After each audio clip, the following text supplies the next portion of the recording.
Hey guys, thanks for tuning in to this episode of Astros Baseball. I guess I should have asked you, sir, how you say your name perfectly, but let me try it. Distefano? That's it. All right, so my guest is Benny Distefano, former Major League Baseball player with the Pirates and your Houston Astros, and a lot of other things. Benny, how are you doing, sir? Good. Doing okay tonight. It's a little chilly here in Houston, about 50 degrees, but thank you for having me. You're welcome. I'm glad to have you on, and you're in the car, and it's working out perfect. Hmm. I read on here that you have to have a computer, but you don't have one, but it's working out good. So let me ask you this: You're the most. This is what stuck out to me that I really wanted to talk about this stuff with you because people have asked me questions, and I think you were the one that had the answers. But you're the most recent left-handed throwing player to catch in a Major League Baseball game, and that was 1989. And over the last 100 years, Dale Long and Mike Squires in 1980, they're the only two other people that Right. I can find. And you did it in 1989. Um, so the first thing I want to ask, and you can go into detail because people have asked me, and I think you'll know the answer. Why are there no left-handed catchers? I think it's a little bit of a stigma, but for me, catching, it wasn't the throwing aspect of it. I had a strong arm and sometimes the ball tails, but you can work with that a little bit. But the two things I noticed was one, a bunt going down the third base line, you're running towards third base, and then you got to try to stop and then pivot to go to first, and it slows you down a little bit. And the other thing was really, really noticeable because my friend Tony Chance cleaned my clock out one time in AAA. I was catching a full game, and plays at the plate, everything is a backhand, and and and then you can't brace yourself. Normally you brace yourself with your glove shoulder, but you're left wide open, and then it becomes very hard. And to receive the ball, everything's a backhand. But on a positive note, there's a lot more right-handed pitches, and the curveball, slider, whatever you want to have at the time, you just open your glove instead of backhanding and trying to slide across the plate or something. Huh. Somebody asked me, and what I had read is that if you're a young kid that is left-handed and you can throw real hard, the coaches usually make you a pitcher. That's normally correct.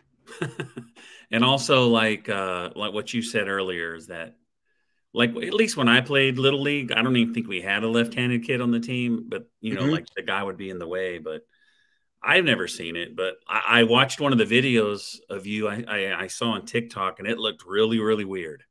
It's like you're looking in the mirror and you're looking at an ambulance and it's just backwards. Because Did it's you spelled catch in backwards. high school or anything? Is that No, I'll tell you how it happened in a second. But um, our number one pick, who played in the big leagues, he might still be in big leagues, Dom Smith, probably about 8 years ago. He caught in high school and he was left-handed. What happened in my situation was we were in the airport going from Philadelphia to St. Louis, and we're in the airport waiting on the flight, and we happened to be a guy named Neil Heaton, left-handed pitcher, and Ray Miller, the pitching coach. And he says, "I wonder why they're not no left-handed catches." So I said, "Can I do it?" He said, "I don't see why not." They were sort of setting me up a little bit yeah? because what happened in 1988, it was September, and then they sent me an instruction league to work on it. But in 1989, the owners were, a little angry at the players union, a little pissed. And so they went with a 24-man roster instead of 25-man roster. And they wanted to keep me in the big leagues, my left-handed bat. And normally the emergency catcher is a middle infielder. And our middle infielder was a small guy, we call him Pac-Man, named Rafael Belliard. And, you don't want to put him back there. He was 150 pounds soaking wet. So they sent me an instruction league, and I did a solid job, big league camp. And, next thing I know, I was emergency catcher. And Jim Leland, obviously Hall of Fame now, he didn't, take it lightly. We did, the games I got in were all legit baseball games. Yeah. So let's go back in time. You went to Alvin Community College. You grew up in Brooklyn, right? Is Alvin Yeah. Community College over there? Yes. And then I read that you were drafted 3 times. Correct. Did you just choose Pittsburgh, or why were you drafted 3 times? Well, out of high school, I had the opportunity to sign with Detroit, but wasn't for a lot of money, but more as a free agent. The scouts liked me, but said you're too slow. This, how that story goes. So I went to Alvin Community College in Alvin, Texas, Lamar University in Beaumont. The both coaches were from Bayside, Queens. Jimmy Gilligan's been with Lamar a long time, and John Gilligan, his brother, was at Alvin, and they used it like a little farm system. So I went there so you can play every day. And back then they had a January draft. They had a January and June draft. And in the January draft, my freshman year in college, I was drafted by the Dodgers. And then in June, I was drafted by the Toronto Blue Jays, second round. And it was a secondary phase of the draft. With that, they don't have that any longer. What that is, all it is people that have been drafted before. They're going to a different draft, secondary phase. So I figured second round, I'm going to get a lot of money. So they came out to watch me in an ACBL game in New York College Summer League, and had a good game, hit a home run, played well, and they offered me $5,000. And I said, how about $7,500? And this is June of '81. And they said no. So I went back to Alvin and signed with the Pittsburgh in the second round, secondary phase. And, he offered me $12,500, $7,500 incentives, and then $7,500 for my schooling. So I was able to get all, $25,000. And what's funny is they said no for $2,500 in June of '81. In May of '84, I'm in the big leagues. So the scouting, they go on their gut, what they see, but they don't know someone's heart, or they make a lot of mistakes as well. All right, so let's go back. How long were you in the minor leagues? Well, when I got to the big leagues, I was in minor leagues 2 years and 1 month. I went to not long. No, and that's sort of hurt me a little bit, because I went to the Sally League, low A ball. I skipped high A ball, went to double A, hit 25 home runs, struck out 39 times, had a real good year. And then I went to triple A, the semi big league camp, triple A, and I was in big leagues a month. And then I was in triple A a month. Then they sent me to the big leagues. And if you're going to take a young player like that, I was 22, you want him to go out and play, develop, take the hard knocks and, learn. But the Pirates at that time, they were contending for a playoff spot. They were expected to win the NL East. So I wasn't going to get a chance to play, and I pinch hit, and I didn't understand it. So I struggled. Then I went back to the minor leagues and pouted a little bit and hurt myself. And then finally I got back to the big leagues, as a good pinch hitter, and had a nice career, and then all that type of stuff. Yeah, instead of letting you develop, they just had you sitting on the bench, huh? Yes, and at a young player, you don't understand it. You don't know how to pinch hit. You just don't understand the business side of it. Yeah, you've been playing your whole career, and now you're not getting to play. So I read this, and I hopefully it's true, and a lot of younger people watching this isn't going to know who she is. Morgana. Yeah. So you're in the first ever AAA All-Star game when you were with Buffalo. Mm-hmm. And tell me about this big kiss, because this lady was popular back in the day. Yes, she was popular during that time. She used it as her husband used it as a marketing thing, and I started to go fall off the track as a big prospect, because you don't understand. In '87, then '88, I realized I'm going back to the big leagues. No one's stopping me. And I had a great workout winter, go to AAA, have a great year, and then go to AAA All-Star game. And, it was in Buffalo. I was a home guy from New York, so I was a fan favorite. And so I get in the batter's box, and on the mound is a guy named Roy Smith. And we're smiling at each other. And Roy and I know each other since we were 14. We were on the same team. So we look at us, smile, and all of a sudden we hear people cheering. And I look down the right field line, and here comes Morgana. Morgana kissed Magic Johnson, Nolan Ryan, people like that. And she's, the people that know her, she had a big chest. I mean, big chest, really big chest. Yeah. And she comes bouncing down the line, and she gives me a hug and a kiss. And, then we talked in the dugout, an interview, and, You look back, it was a great experience. I was very, very fortunate. Yeah, so all that was planned, right? The teams Yes. that were going to happen because I was just when I was a kid, I thought it was just some lady jumping over the fence, and I was like, Right. man, how do they let that happen? It wouldn't happen these days. No. Well, So they were in on it. right. No, the general manager set it up. I go find out. So, but it was that back then. It was as a fun thing. It was a marketing thing. It was humorous. There was no sexual harassment. There wasn't none of this political correct stuff. So, but today, oh my God, we're going back. Yeah, I don't think that would happen in this day and age. All right, so you already kind of touched on a little bit, but I think it was bad timing for you to get called up. But how did it feel when they said, "Hey, you're going up to the big leagues"? We were in Edmonton, Canada, and it was the first time the Edmonton Oilers were in a Stanley Cup, and we had a day off. Some of the guys went to the game. We were out, having a couple of beers, and we had an off day, and my phone rings. Normally they get a hold of the manager, and they couldn't get a hold of him, so they called the room and they said, "I'm going to the big leagues." And on the phone was a guy named Tom Kaiser, who still have a relationship with him. He was like the assistant minor league director, and Harding Peterson, the general manager. And Tom tells me I'm going to the big leagues. So 10 o'clock in the morning, I said, "No, threw an F-bomb in there. No effing way, don't joke around." And Harding Peterson starts talking. I said, "Oh no, I'm not, he's going to demote me already before I got there." So I was in Edmonton, and they said, "Go to Pittsburgh." And so I get on a plane. I call my parents from the airport. They're excited. And then what happened was we were playing the Astros. Nolan Ryan was pitching that night.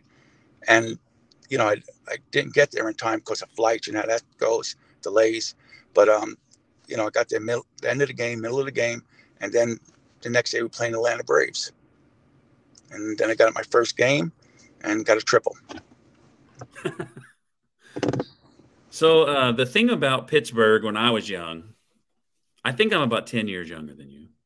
I'm 61. I remember We Are Family, Mm-hmm. Dave Parker, Willie Bill Stargell. Madlock, Willie Stargell. I remember all those guys. And the thing, and Kent Tekulve, I remember that guy. We all liked him because he threw sidearm. We thought it was cool. Right. But the thing that stood out for us as kids was that hat. Mm-hmm. I don't know what to call it. I think someone called it a pillbox hat. But what do you think about going to a team and having to wear that kind of hat? It was different. Well, I went to spring training, and a lot of people liked that hat. To me, it looked like a conductor hat. But I was going through stuff the other day, starting to clean out the attic and stuff, and see my Astro stuff and Pirate stuff, and I still got my rookie major league hat. So I was looking at it and saying, "That's pretty cool." Yeah. Back on that team, Stargell retired the year before. You had Teak, my rookie year, 84, and you had Bill Mallock. Bill Mallock, coming from Canada, used to carry his Don Perignon across, coming from Canada to back to the States. So, they took me underneath their wing, and we had a good time. So after your run in Pittsburgh, that's when you ended up going to Houston. How did that come about? What happened was I had a good year in '89. I hit 247, but I was third in the National League in pinch hits. And so I was finally getting over that hump to say, I'm going to make big leagues a while. And I know my role. I'm successful at it. And then I'm in Venezuela. Terry Collins, who was a coach at the time, asked me to come play Winter Bowl. And I said, I bet, it'd be a good time to get some consistent at bats. So on December 5th of '89, the phone rings. And it's Larry Doty, general manager. He says, "We sold your contract to Japan." I said, "Huh?" So they sold my contract to Japan. I went to Japan for a year, and then I came back. I was in AAA with the Baltimore Orioles and had a good year, and then signed as a free agent with Houston, was up most of the year with them. Oh, so it was a free agent type thing. Yes. So you played in Japan and Venezuela? I played 4 years in Venezuela. 4 years? Yes. Wow. I look back and say, what was that? A nut? I played 9 years of winter ball. 9 years. That's unheard of. Oh, so it's winter ball in between the seasons. Yes. What about Japan? Japan's winter ball also? No, that's regular summer. Okay. Regular ball. People listening are going to kill me because I don't know anything about this, but that's okay. That's how you learn. That is exactly how I learned. So you went to Houston 1992, and you did something cool there. David Cone had a no-hitter going in the 8th inning. Yes. And the pitcher was coming up, and they bring in the pinch hit expert, and you can kind of tell what happened. Well, what happened was I got called up, and then the next day we were in Atlanta, and I faced an Alejandro Pena, and I crushed one, just got under it to the wall. I mean, it was a mile high, and so it evens out when you get a cheap hit sometimes. So next day we go to New York, and David Cone's on a mound, and David's incredible career. I mean, incredible, great pitcher. And so I get to see my family, my friends, and I'm pinch hitting. And David knows a little bit about me. And these teams know you, the scouting reports, all that type of stuff. So he had 2-0 on me, and I'm excited. And I said, "Okay, throw this thing. Come on, throw that fastball right down the middle. I'm gonna tee off on it. I'm gonna hit a double to right center and hopefully get it up out of here." And what does David Cone do? Throws a 2-0 split. And thing goes down, and it's off speed, and I swing out of my ass. I mean, I leave my shoes, and I hit a scribbler about 30 feet down the third base line, fair by about a foot, just going one of those. And that's how I broke up as a no-hitter. Wow. What do you think about people breaking up a no-hitter with a bunt? I saw a video about that. I don't like it. I think, yeah.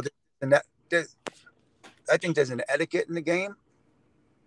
And, I love the idea of bunting. And one time, Mickey Mantle bunted 26 times in a year. He could do it all. But, don't break it up that way, to, earn it. Not that bunting is a bad thing. You still have to earn it, but earn it, to do it a legit way. And for me, not everyone thinks. I think that way. And it was in the 8th inning, so that was pretty cool. Yes, how did you feel like when you went up to bat and like this guy's throwing a no-hitter and I have a chance to like break it up? Is that like a pretty cool thing to do as a player? I didn't think about it back then. Oh no. I just got up there, I was focused and everything. And I just didn't think about a no-hit until I was on first and I realized what happened. Oh, okay. So you played 52 games with the Astros that year, 60 at bats, and you had 14 hits. And you said you were slow, right? You said you're too slow. Well, no, I was talking in high school. The scouts look for this perfect player, and it doesn't exist. There's not too many Barry Bonds out there. And so, they said I was a little slow, but I was below average runner. I mean, I've slow started, but once I got going, I was almost an average runner. Because the thing that stuck out to me is that you had 2 triples, right? And to me, that's the hardest hit to get, isn't it? I had him up one year, and I had my minor league career had like 52 triples. Wow! I was a good base runner. I was aggressive base runner, and it's. You got to have instincts. And I had good instincts. And, I did have 2 triples and, in the big leagues, but, I was able to run the bases and hit the ball down the line, right? And it gets caught down there. So. What year did you stop playing Major League Baseball? My last year in the big league was 1992. And then I signed as a free agent with the Texas Rangers, like on the first day. And I shouldn't have signed with the Texas Rangers. Bad move on my part. My friend was coaching in the system in the minor leagues. The reason why it wasn't a good move is I had value as a left-handed pinch hitter. And in that American League, they don't have pinch hitting. So it hurt. So that wasn't the smartest move at the time. So when did you get into coaching? I was out of the game for 12 years. Out of it for 12 years. Never thought of getting back in the game. What'd you do for 12 years? Worked. A friend of mine, Bob Escamani, who played 10 years in the big leagues, worked at a beer distributorship, did baseball lessons. And I stayed in contact with a friend of mine. And he said, you want to get back in the game? And I said, no. And my son was 12. And, so I showed my son the email. I was bragging a little bit. Look, my friend wants me to get back in the game. What do you think? And he has a strong faith. He turns around and says, do it. He says, all I need is God, food, and water. And I'm like, scratching my head. He's 12 years old. And, I thought about it. If that's what he wants. And he was homeschooled through high school. Mm-hmm. And my wife said, do it if that's what you really want. My sister died like 7-8 months early at 55 years old. And I said, I was 44. What am I going to do the next third of my life? And I want, I'm going to do what I want. I want to have some fun.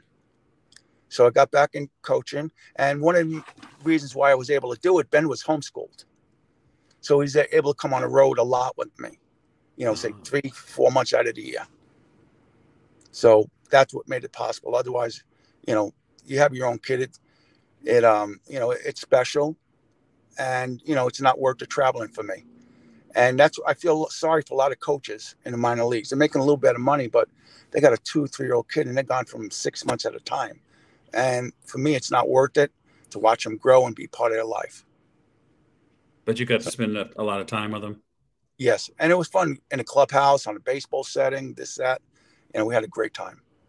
So you were a hitting instructor, a bench coach, and also a roving instructor. Did I write that right? Roving outfield instructor. Yeah. What that does is, you got a hitting instructor throughout the minor leagues. You got a hitting coach at each level. And then you got a hitting coordinator. He's over all the minor leagues. So he goes around 3-4 days at this one station, this team, AA, AAA, A-ball, rookie league. And that's what I would do. And I would work with the outfielders. And then the hitting coach normally double duty. So I would make sure he's doing the routine I would recommend and, all that type of stuff. So you're on the road probably 2.5 weeks at a time. Then you take 4 or 5 days off and go home. It was a great job. I also saw something where when you're coaching, I mean, you're still with the Mets, but you were there when Tim Tebow Mania was there. What was it like when that guy was there? And if you can talk a little bit about him, because he seems like a really nice guy. Great guy. But basically I was his, one of his direct bosses because I was over the outfielders. And he was, he was an outfielder. So I was his supervisor. So I was close with him, had a good relationship. I just wish they would have done some things different with him. Because obviously it's Tim Tebow. You don't want to the Brody Van Wagen, the general manager, that was his boy. So the hitting coaches, you don't want to tamper too much because you don't want to get in trouble. But Tim had a good eye. Obviously, he's built like a wall, and he had power, and he had a good eye at the zone.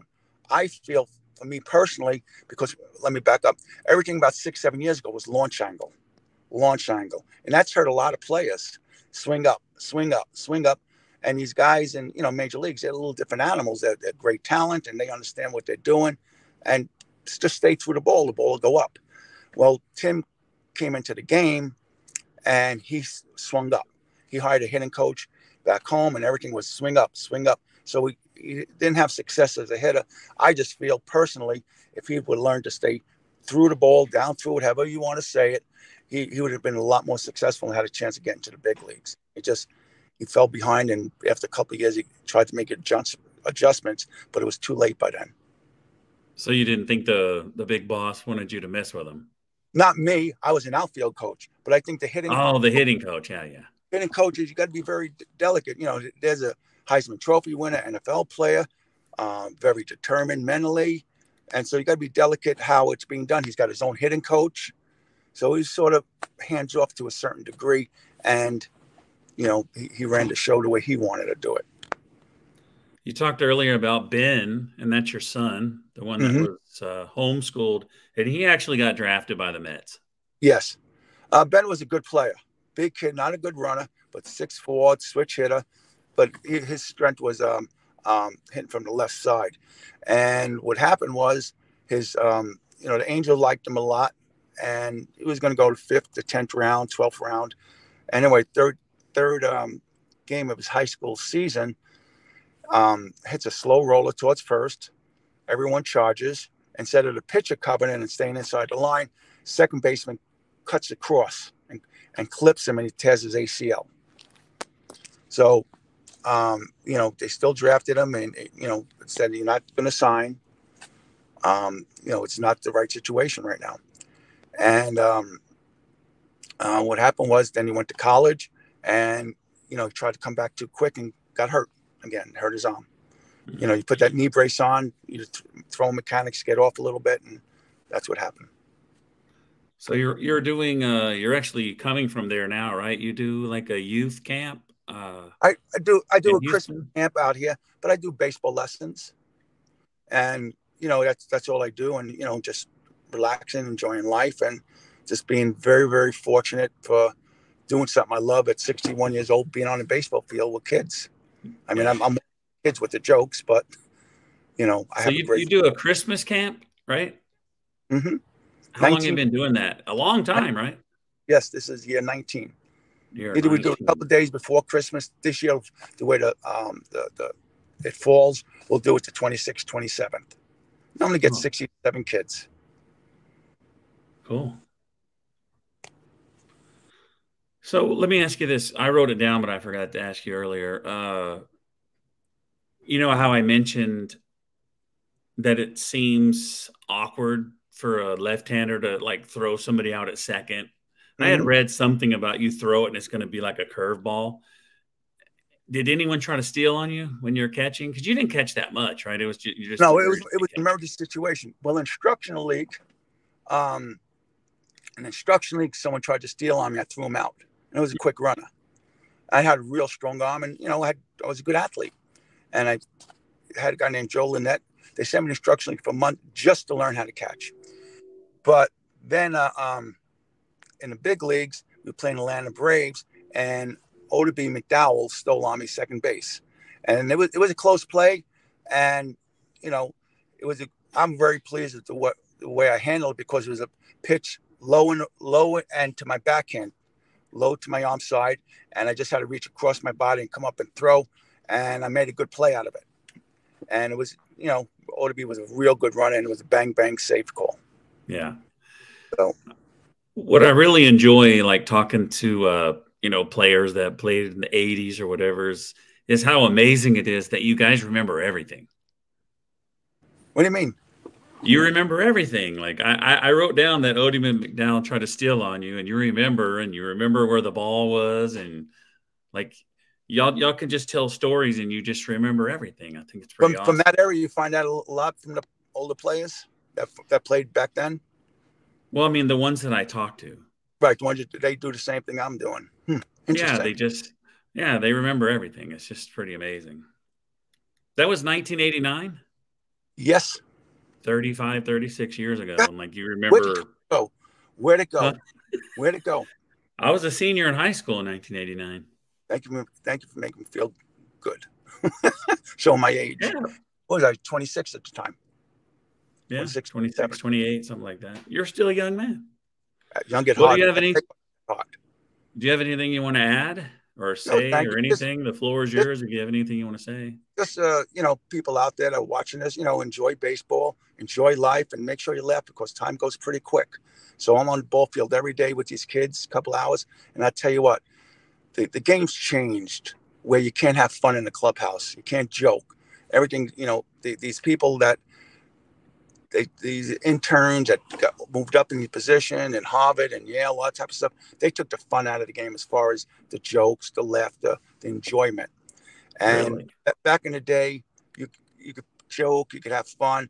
And so I'm from that era, and I have a playful personality. And, I joke with the kids all the time, constantly. I'm worse than them. Yeah. So, things have changed. Yes. And I agree with this, what you just said. And to me, the older you get, the faster it goes.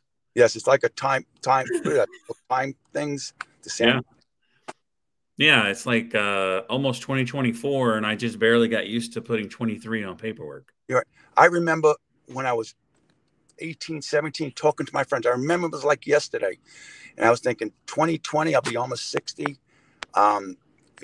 years old. That time's never coming. Boy, was I wrong. Yeah. come and passed. Well, let me ask you this. I just thought of something. Do you remember like anything about some of the guys you hit against, like some famous guys like Nolan Ryan, Yes. and like just kind of like some stories about that, like what was going through your head or at bats or whatever?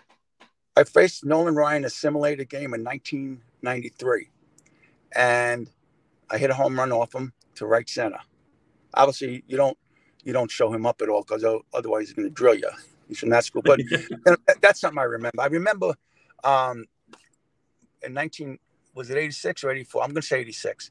Steve Collin was pitching through me a curveball. I hit a home run to straightaway center.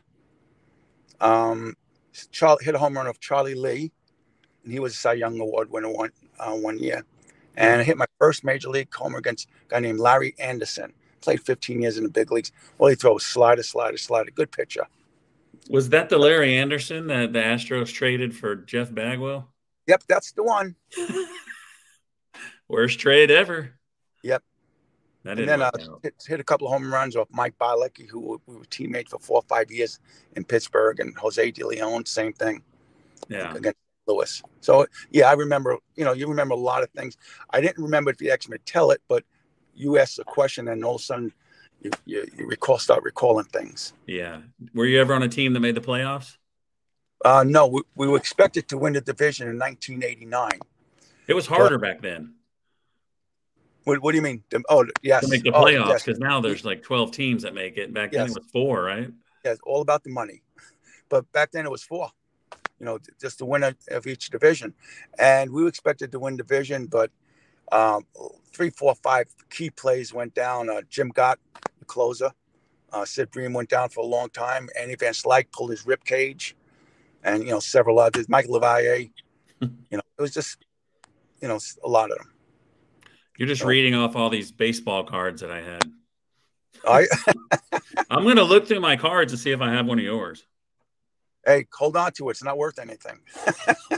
I'm joking. I like to play around. Yeah, I do too. I always get in trouble for it. But anyway. Yes. All right, Benny, I appreciate you taking time out of your day. I know you were driving and you stopped just for this. So I really appreciate you coming on, and I really enjoyed it. And I enjoyed it too. If you ever need anything, don't hesitate to let me know. And you have my number? No, you didn't give it to me. Friend, well, if I do it on here, the whole world I have 281. Yeah. I'll give it. I don't care. 281. Yeah. 723-4806. All right, there you go. Maybe one of these guys will text message me and have a good time. I'll talk to you later.